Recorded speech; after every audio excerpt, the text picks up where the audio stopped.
वाह, क्या आईपीओ है। तो हमारे सहयोगी, हमारे मित्र संदीप जी जुड़ चुके हैं हमारे साथ और कल जो है हमने तमाम विषयों पर बातचीत की थी। संदीप, आज आईपीओ के बाजार के अंदर आज भी हलचल देखने को मिल रही है। बहुत सारे आईपीओ जो पहले से खुले हुए थे वो खुले हुए हैं, कुछ एक नए खुल रहे हैं। तो एक बड़ा विस्तार से आपसे जानना चाहेंगे कि करके सबसे पहले तो उस पर चर्चा जिस पर कल हमने भी बातचीत की थी और इसका आज आखिरी दिन है। तो आप मतलब एचएमए एग्रो की पहले बात करना चाह रहे हैं। बिल्कुल। तो सबसे पहले तो विपुल जी, मैं अपने दर्शकों से माफ़ी मांगना चाहूँगा, क्योंकि कल हमने कहा था कि इसका आखिरी दिन है। अमूमन क्या होता है कि आईपीओ 3 दिन के लिए खुलते हैं, ये 4 दिन के लिए खुल रहा है, तो उस वजह से शायद एक कन्फ्यूजन हुआ था। इसका आखिरी दिन आज है। पहले आपको अपडेट ही दे देते हैं कि हमारे जो दर्शक कितने सचेत रहते हैं कि मैं देख रहा था कमेंट बॉक्स में लोग मतलब बख्शते नहीं है किसी को। वहाँ पर बहुत लोगों ने कहा कि आपने गलत जानकारी दे दी। कई बार चूक हो जाती है, ये कोई आपको गलत जानकारी देने के लिए कोई जानकारी नहीं दी गई थी। नहीं, वो बहुत सचेत रहते हैं, बहुत ध्यान से पढ़ते भी देखते भी हैं, और कईयों ने तो धर्म परिवर्तन भी करा दिया। कई तो कह रहे थे कि दारू पी के करे। चलिए कोई नहीं। मैंने उनसे वहाँ पे भी माफ़ी मांगी थी, यहाँ पे भी माफ़ी मांगता हूँ काफ़ी विनम्रता से। और आपको अपडेट दे देते हैं कि एचएमए एग्रो इंडस्ट्रीज इसके आईपीओ का आज आखिरी दिन है और 12:10 के आसपास तक का मेरे पास अपडेट है। आईपीओ 1.1 गुना भर चुका है, यानी कि पूरी तरह से सब्सक्राइब हो चुका है। इसका प्राइस बैंड हमने आपको बताया था कि 555 से 585 रुपये का है। 480 करोड़ रुपए ये कंपनी आईपीओ के जरिए जुटाना चाहती है, जिसमें से 150 करोड़ रुपए का फ्रेश इशू मतलब जो पैसा कंपनी के पास आने वाला है, और ओएफएस यानी ओएफएस ऑफर फॉर सेल के जरिए 330 करोड़ रुपए के शेयर मौजूदा निवेशक जो हैं कंपनी के, वो जुटाएंगे इस रकम को। तो यानी कि कंपनी के पास केवल 150 करोड़ रुपए के आसपास की रकम आएगी। बफेलो मीट, उसका जो फ्रोजन मीट होता है और उससे जुड़े जो उत्पाद हैं, उसके कारोबार में ये कंपनी है। अपडेट आपके लिए यही है कि ये 1.1 गुना भर चुका है अभी तक। 1.1 गुना भर चुका है और शाम तक, चूंकि आखिरी दिन के दिन हम देखते हैं कि काफ़ी तेज़ी से सब्सक्रिप्शन के आंकड़े बहुत तेज़ी से आगे बढ़ते हैं। तो मुझे लगता है अच्छा खासा रिस्पांस निवेशकों की तरफ से मिलता हुआ यहाँ पर दिखाई देगा। रवि सिंह जी हमारे साथ मौजूद हैं, शेयर इंडिया के vice president research head. Ravi ji नमस्कार, बहुत बहुत स्वागत है आपका। रवि जी सुन पा रहे हैं आप? रवि जी आपको आवाज़ मिल पा रही है? हेलो जी रवि जी नमस्कार, आवाज़ मिल रही है सर आपको? जी बिल्कुल मिल रही है आवाज। जी सर, एचएमए एग्रो के आईपीओ का सर आज आखिरी दिन है। बहुत अच्छा रिस्पांस निवेशकों की तरफ से देखने को मिल रहा है। आप किस तरह के लिस्टिंग गेन और किस तरह की सलाह आप हमारे दर्शकों को देंगे? यहाँ पर सब्सक्राइब करें या ना करें, आज आखिरी दिन है। देखिए तो मुझे ऐसा लगता है कि थोड़ा सा प्राइस जो है वो टाइम पे है जी, और लेकिन फिर भी ऐसा लगता है कि थोड़ा सा रिटर्न मिलेगा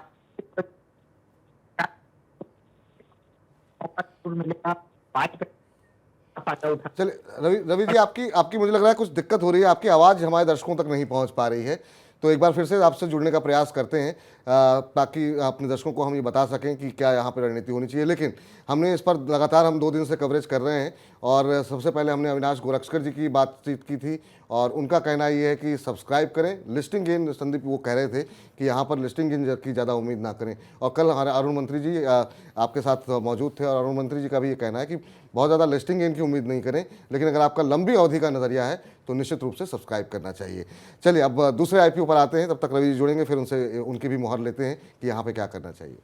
दूसरा जो आईपीओ है वो एसएमई स्पेस से है। इनफैक्ट एसएमई में ज़्यादा हलचल है। एसएमई प्लेटफॉर्म की अगर आप बात करें, वीफिन सॉल्यूशन, जिसके आईपीओ की बात हमने कल भी करी थी, कल ये आईपीओ खुला था 22 तारीख को। आज इसका दूसरा दिन है, 26 जून तक ये खुला रहेगा। 82 रुपये प्रति शेयर का इसका प्राइस है, फिक्स प्राइस इशू है ये। और अब तक के जो आंकड़े आए हैं सब्सक्रिप्शन के, उसमें आप देखेंगे तो 66% यानी कि 2/3 ये आईपीओ ऑलरेडी भर चुका है। इसका जो साइज़ है वो करीब 47 करोड़ रुपए के आसपास का है। इसमें आधी रकम है जो कि फ्रेश इशू और ओएफएस के जरिए है। कंपनी को करीब 23.5 करोड़ रुपए की रकम मिलेगी और उतनी ही रकम ओएफएस के जरिए, जिस कंपनी के मौजूदा निवेशक हैं, वो जुटाने वाले हैं। तो बराबर का मामला है जहाँ तक रकम जुटाने की बात है। थोड़ा कारोबार की बात करें तो ये टेक्नोलॉजी प्रोडक्ट सॉल्यूशंस मुहैया करवाती है कंपनी, खासतौर पे डिजिटल लेंडिंग और सप्लाई चेन फाइनेंस से जुड़े उत्पाद ये कंपनी बनाती है। अपडेट यही है कि 2/3 भर चुका है अभी तक। 2/3 भर चुका है। चलिए रवि जी एक बार साथ फिर से जुड़ चुके हैं। रवि जी आपको अब आवाज़ मिल रही है सर? जी बिल्कुल मिल रही है। जी आपकी आवाज़ नहीं आ रही थी सर। सबसे पहले तो एचएमए एग्रो के आईपीओ के बारे में बातचीत कर लेते हैं। आज आखिरी दिन है सर, और जो हमने अब तक बातचीत की उसमें बहुत लोगों का ये कहना है कि लिस्टिंग गेन के लिए नहीं, लॉन्ग टर्म के लिए अगर आप निवेश करना चाहते हैं तो कर सकते हैं। आप क्या सलाह दे रहे हैं और आप कैसे देख रहे हैं कंपनी को?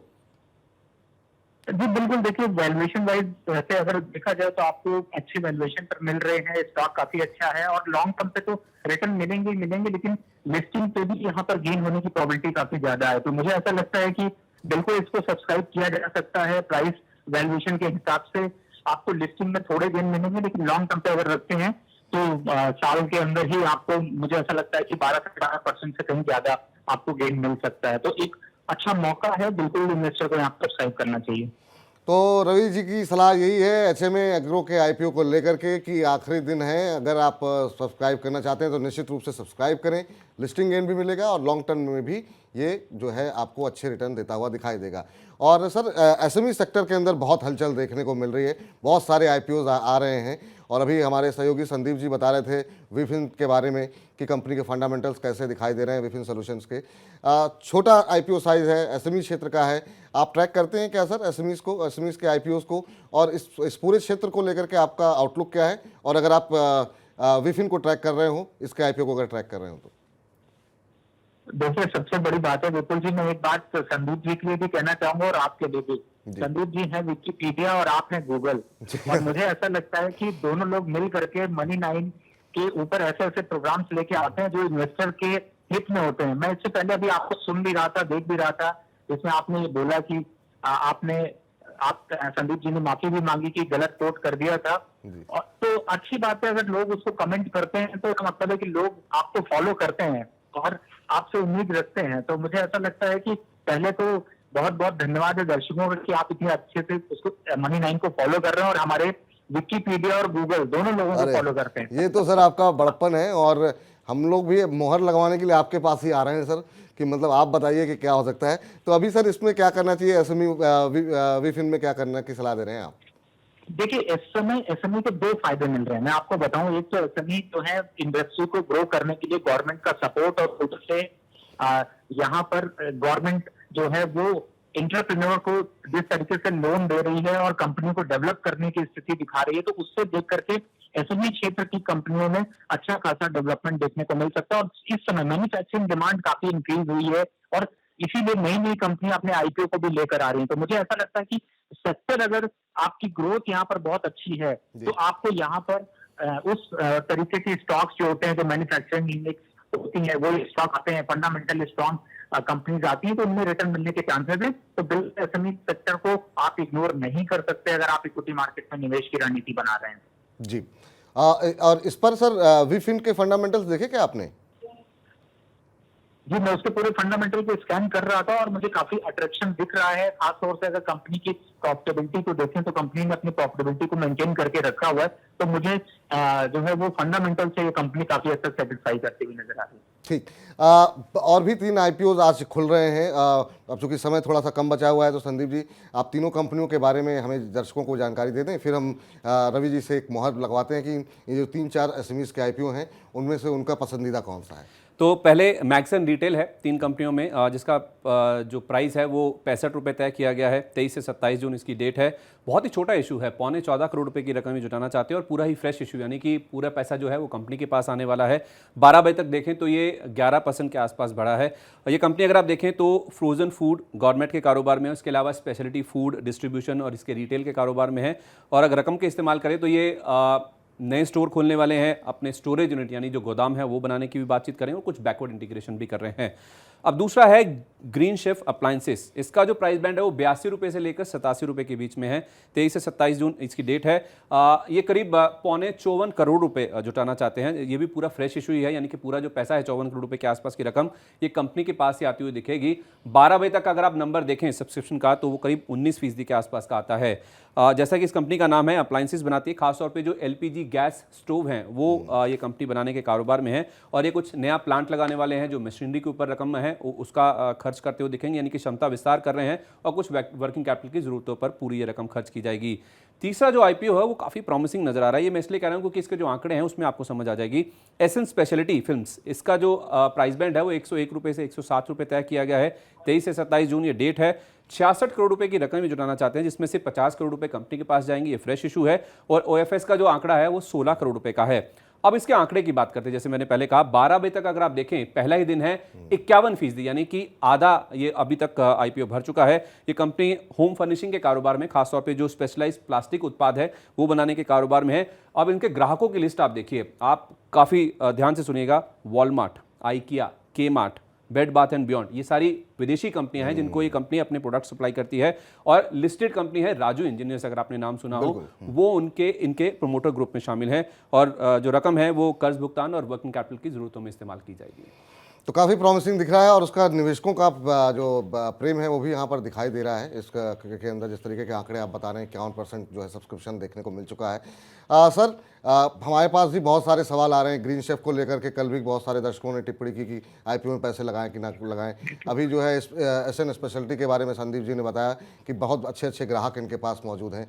अभी के जो 4 एसएमईज के आईपीओ हैं, आपके पसंदीदा कौन कौन से हैं और इनमें से किसमें अगर आप सलाह दें कि 1 या 2 आईपीओ में पैसे लगाने चाहिए तो वो कौन से होंगे? देखिए विपुल जी, सबसे बड़ी बात है कि मैं चारों आईपीओ को काफी क्लोजली ट्रैक कर रहा हूं और मैंने इसीलिए विकिपीडिया बोला संदीप जी को, क्योंकि मुझे मालूम है कि वो इतनी डिटेल दे देते हैं एनालिस्टों के बोलने के लिए कुछ छोड़ते नहीं है। अब इस समय आप प्राइस बैंड के हिसाब से और कंपनी के प्रोस्पेक्ट के हिसाब से देखें तो मुझे ये चारों आईपीओ अट्रैक्शन लगते हैं। और अगर आपका मूवमेंट, आप अगर इन्वेस्टमेंट कर रहे हैं और आईपीओ इंडस्ट्री में जा रहे हैं, तो मुझे ऐसा लगता है कि आपको फोकस करना चाहिए। 4 में से अगर 2 सिलेक्शन करना हो तो पहला कि मुझे लगता है कि रिटेल के ऊपर खास तौर से और जो फूड के ऊपर यहाँ पर और 63 का प्राइस है वो थोड़ा अट्रैक्शन दे सकता है। दूसरा, आपने ग्रीन की बात करी दी है, उसका भी प्राइस बैंड काफी अच्छा है। और सबसे बड़ी बात है कि कस्टमर की ग्रोथ के प्रोस्पेक्ट से जिस हिसाब से कंज्यूमर ड्यूरेबल्स के स्टॉक्स और इलेक्ट्रॉनिक के स्टॉक्स बढ़ रहा है, उसका फायदा यहाँ पर देखने को मिलेगा। और ओवरऑल ये सेक्टर अभी यहाँ से भी 18 से 20% की ग्रोथ साल के अंदर दिखा सकता है। तो मुझे लगता है कि आप इन 2 को फोकस कर सकते हैं। लेकिन मैं इन्वेस्टर को सजेस्ट करूँ, अगर आपके पास फंड है तो आपको चारों में इन्वेस्टमेंट की रणनीति बनानी चाहिए। चलिए रवि जी, बहुत बहुत शुक्रिया, धन्यवाद सर आपका अपना महत्वपूर्ण समय देने के लिए और अपनी महत्वपूर्ण राय इन आईपीओस के ऊपर देने के लिए। तो रवि जी का मानना है कि अगर आपके पास पर्याप्त रकम है तो इन चारों आईपीओस जो अभी खोले हुए हैं वो फंडामेंटली उन्हें अच्छे लग रहे हैं। आने वाले समय में अच्छी ग्रोथ की संभावनाएं दिखाई दे रही हैं। बाकी डिटेल्स आपको संदीप जी ने भी बताई दी है, तो आप इन चारों में पैसे लगा सकते हैं। बाकी जो 2 आईपीओ उनके पसंदीदा हैं, जिसमें क्योंकि आपके पास अगर पर्याप्त रकम नहीं है तो उन 2 में भी आप निवेश कर सकते हैं। संदीप जी, बहुत बहुत धन्यवाद, शुक्रिया आपका और आज के इस चर्चा में शामिल होने के लिए और अपनी ज्ञान की गंगा बहाने के लिए। और आज से आपको नया टाइटल विकिपीडिया का मिल ही गया है, तो अब आगे इसी संबोधन से बातचीत होती रहेगी। Thank you Google ji, thank you. चलिए, बहुत बहुत धन्यवाद। तो फिलहाल हमारे इस खास सेगमेंट वाह क्या आईपीओ हमें इतना ही, और अब हेलो मनी 9 को भी समाप्त करते हैं। आप लगातार मनी 9 के साथ बने रहिए और जिन दर्शकों के प्रश्न नहीं शामिल हो पाए हैं तो सोमवार को फिर 1 बजे जुड़ेंगे और जानने की कोशिश करेंगे कि आखिर निफ्टी नया हाई लगाएगा कब। फिलहाल के लिए नमस्कार। वाह क्या आईपीओ है।